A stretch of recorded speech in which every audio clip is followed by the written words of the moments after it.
למה עומדים טבעת ניסויים על האצבע הרביעית?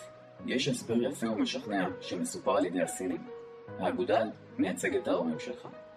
אצבע האינדקס מייצגת את האחים שלך. האצבע האמצעית מייצגת את עצמך. האצבע הרביעית שעליה עומדים את הטבעת מייצגת את בן או בת הזוג שלך. והזרת מייצגת את ילדיכם. קודם, פיתחו את כפות הידיים והעמידו אותן אחת מול השנייה, כופפו את האצבע האמצעית והצמידו אותן יחד. לאחר מכן חברו את שאר האצבעות אחת עם השנייה. עכשיו, נסו להפריד את האגודלים שמייצגים את ההורים שלכם. הם יפתחו בקלות בגלל שההורים שלכם לא נועדו לחיות איתכם לכל אורך חייכם. הם יעזבו אתכם במוקדם או במאוחר. חברו אותם שוב.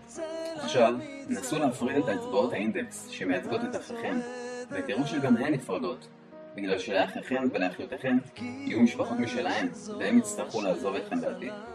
החזירו את האצבעות שוב, ונסו להפריד את הזרטות שמייצגות את הילדים שלכם. גם הם ייפתחו, בגלל שהילדים גדלו והתחתנו והקימו משפחה משלהם בשלב מסוים. לבסוף, החזירו את האצבעות, ונסו להפריד את האצבע הרביעית מחברתה. אתם תופתעו לראות שאתם לא יכולים להפריד אותם, בגלל שבעל ואישה נועדו לחיות יחדיו לנצח באושר ובעוני.